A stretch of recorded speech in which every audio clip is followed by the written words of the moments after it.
Yeah, police are still investigating this right now. They would not go on record to say if this is going to be a homicide or not. They said they have to wait for the coroner's report to get back to make that determination. The police department says the picture was a joke and the officer was never asleep.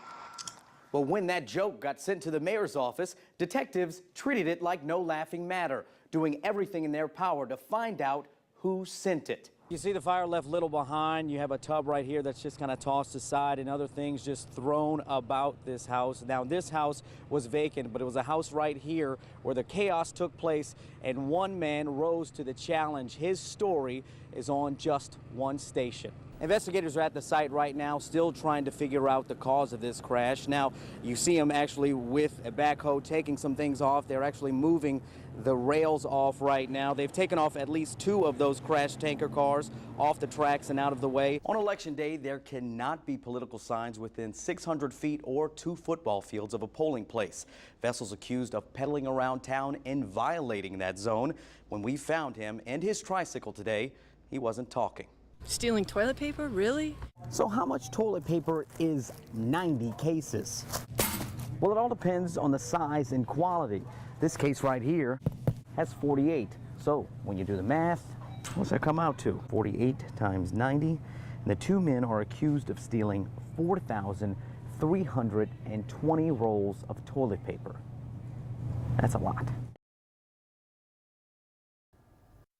She first advised us that you never got any allegations into any sergeant abusing drugs, but this report shows differently. You know, I'd like to talk to you about that if you can give me a comment of sorts. I don't have a comment. Were you lying to us? Were you covering something up? I don't have a comment. His story is changing, and Chief Scott Jones does not want to say why. He first said this when asked about allegations of one of his men abusing drugs. I still don't know to this day exactly what he's talking about. But a report from the Denham Springs mayor's office shows a different story. On September 26, 3 weeks before the chief told us he didn't know anything, I still don't know to this day. a Denham Springs sergeant tested positive for prescription painkillers and 3 illegal steroids. The possession of one of those steroids, trenbolone, is against federal law. Could you tell us why your story's now changing? I don't have a comment. The mayor's report also shows just how dire the sergeant's suspected drug abuse was. Officers reported Sergeant Russell Munzel fell asleep several times while on duty, once sitting next to a prisoner, a separate time at a Hooters restaurant, and even once while he was standing up leaning on his police unit in a public parking lot. Other officers reported Munzel failed to respond to calls, putting officers at risk, and that he would forget details about certain cases, including a rape investigation. The report also says a nurse told the department on August 21st, Munzel showed up to the hospital in full uniform with alcohol on his breath and fell asleep numerous times. You told us there was no reports of any drug problems. Told who? You told me that on several occasions. No comment. Were you covering something up? Was there something that you didn't want to tell us?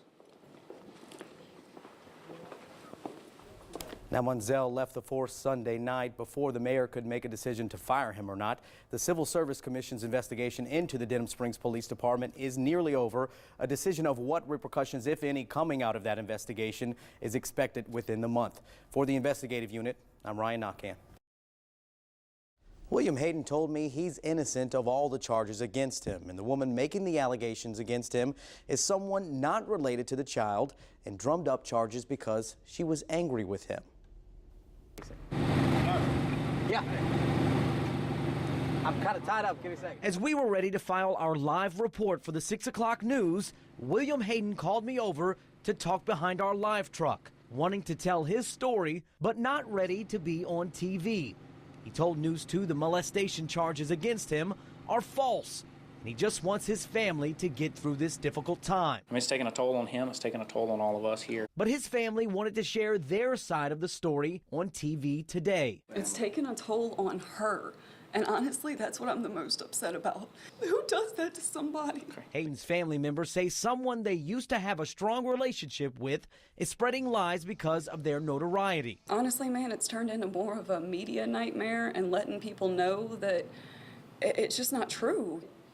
I mean, you're in the spotlight and people know that they can put you through this, so they will. The family says the allegations are retaliation done by a woman who's angry with Hayden because he recently ended a relationship with her.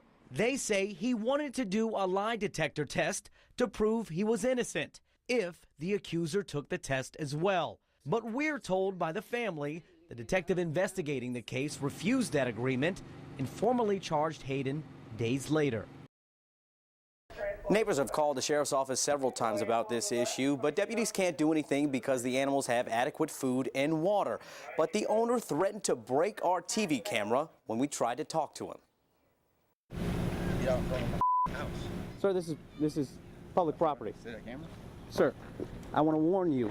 This is public property. Warn me. If you, sir, Warn me. sir, You're going to call the police. Go ahead. sir. Shut the up. This man's in deep with his neighbors Telling you now. Get it out in front of my house. because they say his animals are causing a stink.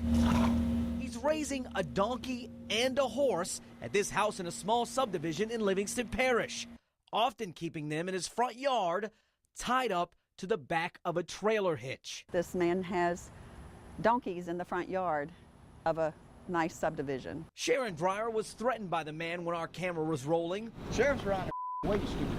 She thinks her neighborhood's being turned into a farm. The Meadowwood subdivision is close to the Denham Springs line. The city does not allow livestock within the city limits. But the parish line starts at this fence. The neighborhood is a stone's throw away. If you didn't like it, why'd you move in the parish? I know you guys are right there, but you're still in the parish. Because when we bought here, it says there will be no livestock or poultry in this subdivision.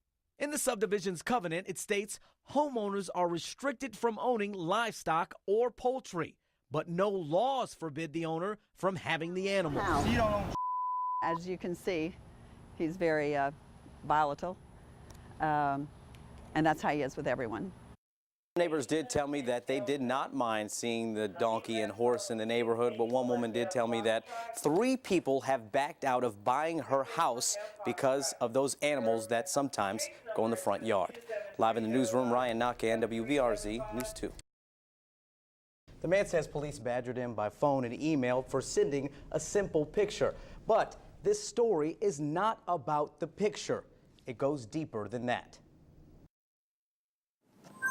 The camera snapped. This photo was posted online. North 381. And not long after, police focused in on their supposed suspect. Am I a bad guy or am I a good citizen? I don't know. This man's not showing his face because he feels uneasy with Baton Rouge police after he saw a picture he didn't like on Facebook and tried to report it.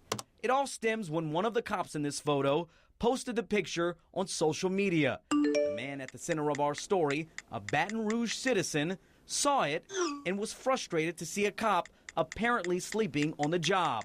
So he took matters into his own hands. I emailed it to Mayor Kip Holden's office. And I emailed the photo there thinking that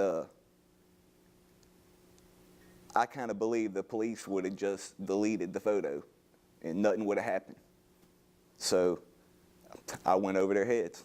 The mayor's office forwarded the picture to police, and a spokesman with BRPD said the department believed one of their own officers was tattling on a fellow cop.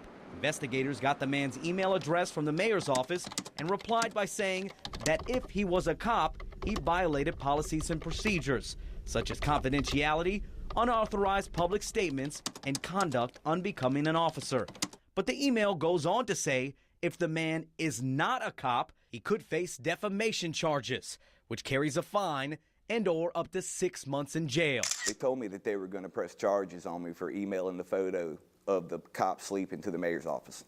This email also states with a search warrant, police obtained the man's IP address, phone information, name, and address. The investigative unit obtained a copy of that search warrant that fails to report what crime, if any, was committed. Federal law states a valid warrant needs to specify what crime has been committed to seize someone's cell phone records. At stake are 2 possible civil rights violations. freedom of speech, and illegal search and seizure. Unless there is some showing that what the individual who was taking the photograph or doing the videotaping was doing was creating some kind of hazardous situation, was interfering in some fashion, then they have a First Amendment right to do what they're doing, and there should be no sanctions of any kind. It was really an attempt to utilize the legal process to really further the internal affairs investigation, which are obviously separate, and it really is something that probably shouldn't have been done.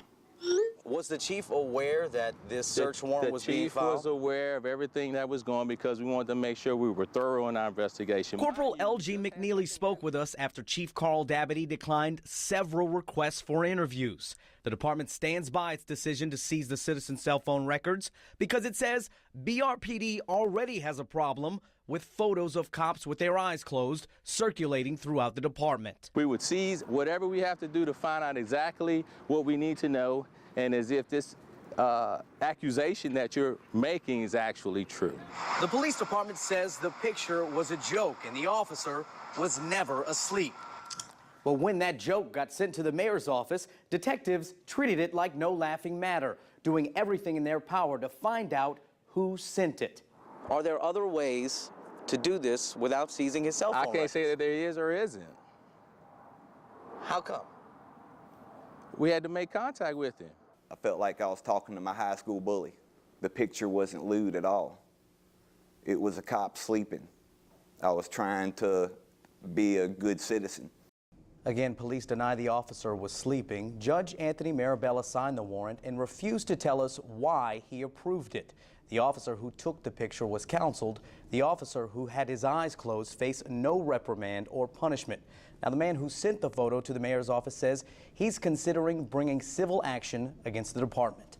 For the investigative unit, I'm Ryan Naquin. All right, Ryan, thanks for that. Now, tonight, more allegations that another officer in Livingston Parish, caught sleeping at his desk, has a drug issue. The Denham Springs Civil Service Commission met again to talk about Sergeant Russell Munsell, and this picture snapped a month ago.